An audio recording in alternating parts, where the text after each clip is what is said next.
तर वसुनगरीच्या पंचपरीक्षेच्या शेवटच्या टप्प्याची सुरुवात चालू झाली होती. आक्रमण आणि संरक्षणाची परीक्षा.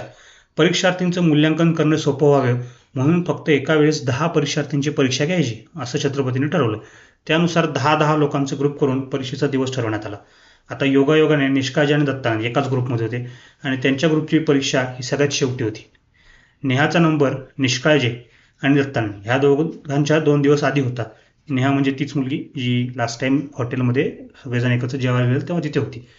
परीक्षेचं स्वरूप म्हणायला तरी खूप सरळ होतं. म्हणजे प्रतिमंदार पर्वतावर काही की बॉल लपवले जाणार. हे की बॉल काय होतं तर हे टीचिंग रूम मार्फत बनवण्यात आलेले बनावट शत्रू होते. म्हणजे असं समजा की रोबोट शत्रू. छत्रपती 10 लोकांचे 10 की बॉल प्रतिमंदार पर्वतावर फेकून देणार आणि प्रत्येक परीक्षार्थीने पहिल्यांदा ध्यान लावून स्वतःचा कीबॉल शोधून काढायचा आणि तिथे पोहोचायचं. हा कीबॉल शोधल्यानंतर त्याच्या आतमधून एक बनावट शत्रू बाहेर येईल. त्या शत्रूसोबत ह्या परीक्षार्थ्यांनी जादुई करामती करून सामना करायचा आणि त्या बनावट शत्रूला हरवलं की तो कीबॉल परत छत्रपतींकडे आणून जमा करायचा. अशी ही परीक्षा. म्हणजे बघितलं तर स्वरूप खूप सिंपल आहे. तर कीबॉलमध्ये परीक्षार्थींचे सर्व डावपेच नोंदवले जाणार होते आणि त्यांच्या आधारावरच ह्या परीक्षार्थींना त्यांचं मूल्यांकन होणार होतं. दत्तानंद आणि निष्काळजी नेहाची परीक्षा पाहण्यासाठी प्रतिमंदार पर्वताच्या पायथ्याशी गेले. आता 2 दिवस आधी ही नेहाची परीक्षा होती. मग हे लोक जसं आपण असतं की पेपर फुटते का बघूया कुठेतरी जाऊन असं बघायला त्या पायथ्याशी गेले. पर्वताच्या पायथ्याशी सर्वजण छत्रपती येण्याची वाट पाहत होते. तेवढ्यात एक विचित्र गोष्ट घडून आली.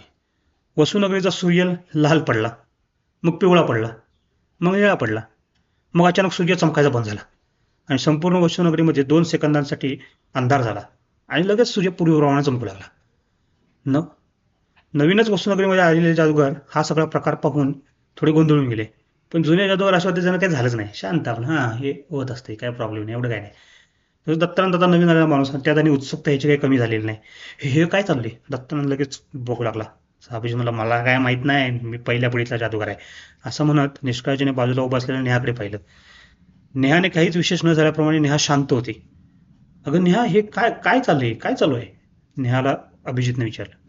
तशी नेहा म्हणा, अरे काही नाही रे, आर्यन महर्षी आणि त्यांच्या टीमचे 2-3 वर्षापासून सूर्यावर काही प्रयोग चालू आहेत. तेव्हापासून मध्ये मध्ये असं होत असतं. हे बोलायला लागलेत की एक महर्षी आहे कोणतर जो सूर्यावर आहे आणि सूर्यावर त्याचे प्रयोग चालू आहेत. दत्तानंद, काय सूर्यावर प्रयोग? नेहा, होय, वसुनगरीचा सूर्य हा रत्ननिर्मित आहे. सूर्य आहे म्हणजे एक प्रकारे बनवलेला सूर्य आहे, ना की आपोआप निसर्गामध्ये असलेला सूर्य. सो वसुनगरीचा सूर्य हा ब्रह्मनिर्मित सूर्य आहे. ब्रह्मरत्न संपूर्ण ब्रह्मांड निर्माण करू शकतं. त्या ब्रह्मरत्नाचा वापर करूनच आपला सूर्य निर्माण झालेला आहे. शतकातून एकदा तरी सूर्यावर प्रयोग होतातच आणि त्यात काही नवीन नसतं.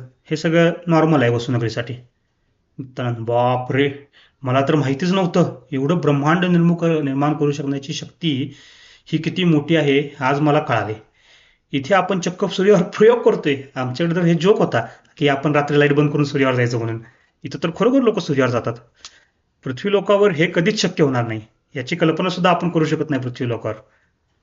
असं यांचं बोलणं चालू होतं तेवढ्यात छत्रपती येत असल्याची तुतारी वाजली. अभिजितने नेहाला बेस्ट ऑफ लक केलं आणि तू नक्कीच पास होशील असं सांगितलं. नेहा थोडीशी म्हणजे कॉन्फिडन्स तर होता, पण बघते आता कसं होतं म्हणत निघून गेली. छत्रपती शंभूजी पायथ्याशी आले. त्यांच्यासमोर जाऊन सर्व परीक्षार्थ्यांनी झुकून एक अभिवादन केलं. जसं छत्रपतींना आपल्याकडे मुजरा करायची सवय, तसं तिथं एक प्रकारचा मुजरा किंवा अभिवादन झालं. नंतर अभिवादन झाल्यावर परीक्षार्थींच्या समोर परीक्षार्थींच्या बोटाचे ठसे त्या कीबॉर्डवर घेण्यात आले आणि मग परीक्षा सुरू करण्याआधी छत्रपती परीक्षार्थ्यांशी संवाद साधू लागले. बेसिकली कीबॉलचे ठसे घेतले. म्हणजे आपल्याकडे कसं आता बायोमेट्रिक्स वगैरे चालतं तसं त्यांनी त्या कीबॉलवर बायोमेट्रिक्स उठवून घेतले असं आपण समजू शकतो. सो शंभूजी त्याला म्हणू लागले की तुम्हाला माहितीच आहे की आपले काही लोक वसुनगरीचे ठरवलेले नियम मोडत आहेत. त्यांना ताब्यात ठेवण्यासाठी आपण ही डायरेक्ट रिक्रुटमेंट करत आहोत. ह्या आधी अशा परीक्षा टीचिंग रूमच्या कंट्रोल्ड एन्व्हायरमेंटमध्ये घेण्याची पद्धत होती, परंपरा होती ती म्हणा आपली. पण सध्याच्या परिस्थितीचं गांभीर्य पाहता मी मुद्दामच ही परीक्षा प्रतिमंदार पर्वतावर घेत आहे. त्यामुळे ह्या गोष्टीचं गांभीर्य लक्षात घ्या. म्हणजे हे आपले शंभूजी ह्या सगळ्या एक्झामच्या सिरियसनेस समजावून सांगत होते. तुमचा बनावट शत्रू मी स्वतः तयार केलेला आहे, त्यामुळे तो अजिबात सोपा असणार नाही याची खात्री बाळगा. सलग 8 तास तुम्हाला तुमच्या जादुई करामतींचा परिचय द्यावा लागेल. त्यामुळे जर एखाद्याला वाटत असेल की त्याला अजूनही 8 तास जादू जमत नाहीये, तर त्याने आत्ताच ह्या परीक्षेतून माघार घ्या. हे बोलताना छत्रपतींनी एक नजर सर्व परीक्षार्थींवर घुमवली. कोण घाबरते बिबरते का, तर त्याला आत्ताच बाजूला काढून देता यावं, कारण त्यांना या परीक्षेचा सिरियसनेस माहीत होता. त्यामुळे ते त्या पद्धतीने बघत होते याच्याकडे. ठीक आहे, जिंकून या, असं म्हणत छत्रपतीने एक चुटकी वाजवत सर्व की बॉल हवेत उडवले आणि प्रतिमंदार पर्वताच्या वेगवेगळ्या ठिकाणी हे बॉल फेकून दिले. सर्व परीक्षार्थी ध्यान लावून आपापल्या कीबॉल सोबत कनेक्ट होण्याचा प्रयत्न करून ते कीबॉल शोधू लागले आणि बॉलची लोकेशन लक्षात येताच एक एक परीक्षार्थी हवेत उडत जाऊन आपल्या कीबॉलजवळ जाऊ लागला. 7 तासांनी हळूहळू काही परीक्षार्थी परत येऊ लागले. त्यांची अवस्था खूपच वाईट होती. त्यांनी आपापले कीबॉल छत्रपतींजवळ जमा केले. थोड्या वेळाने नेहा सुद्धा परत आली. तिने सुद्धा तिचा कीबॉल छत्रपतींकडे जमा केला. 9 तासांची वेळ पूर्ण झाल्यावर छत्रपती उरलेल्या परीक्षार्थ्यांना शोधण्यात आणण्यासाठी जादुई घोड्यांवरून आपली बचाव पथकं त्यांनी रवाना करून दिली. म्हणजे सर्व काही लोक परत आलेले नाही आहेत. ही परीक्षा खूप कठीण होती. त्याच्यातले काही लोक परत आले आणि उरलेल्या लोकांना शोधण्यासाठी पथकं पाठवावी लागली. रात्री हॉटेलमध्ये नेहा परीक्षा पूर्ण केल्याच्या खुशीमध्ये एक पार्टी चालू होती. सगळेजण नेहाला परीक्षेच्या संदर्भात प्रश्न विचारत होते. त्याच्यामध्ये डार्सी तिला विचारत होती, नेहा परीक्षा कशी केली? तशी नेहा सांगू लागली, परीक्षा खूप कठीण आहे. माझा सल्ला आहे का, टीचिंग रूममध्ये प्रतिमंदार पर्वताचं एक मॉडेल आहे, त्यावर तुम्ही सराव करून घ्या, नाहीतर परीक्षा पास होणं खूप कठीण आहे. तसं दत्तानंद, मग तू तर परीक्षा पूर्ण केलीस, म्हणजे तू आता कोतवाल होणार?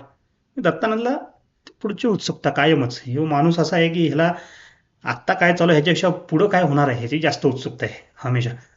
तशी नाही, अगदी तसं नाही. परीक्षा पास झाली म्हणजे मी किमान मान्यता प्राप्त जादूगर नक्कीच झाले, पण कोतवाली मिळते का नाही मिळत, ह्या हे सगळ्यांची परीक्षा झाल्यावर मग एक प्रकार करणार, म्हणजे लाईक मेरिट लिस्ट एक निघेल, त्याच्यामधून कोणाला नोकरी द्यायची कोणाला नाही द्यायची, ह्या टाईपचं हे काम होणार आहे. की बॉलमध्ये आमचं जे काही मूल्यांकन झालं त्यानुसार आम्हाला कोतवालीची नोकरी मिळणार की नाही मिळणार हे ठरणार आहे, असं नेहा सगळं एकंदरीत सांगत होती. मग अभिजित मध्ये विचारतो, मग नेहा पण नेमकं परीक्षेमध्ये काय झालं? नुसते कीबॉल उचलून आणण्यासाठी तुमची हालत एवढी खराब का झाली? हा एपिसोड इथे संपतोय. एक एक्स्ट्राच आहे. रात्री पार्टी चालू असताना 2 सेकंदासाठी सूर्य अचानक चमकून गेला. पण आता म्हणजे दत्तानंदला सुद्धा सवय झाली की हे असं वसुनगरीमध्ये होऊ शकतं, कारण तो सूर्य मानव निर्मित किंवा ब्रह्मरत्न निर्मित आहे.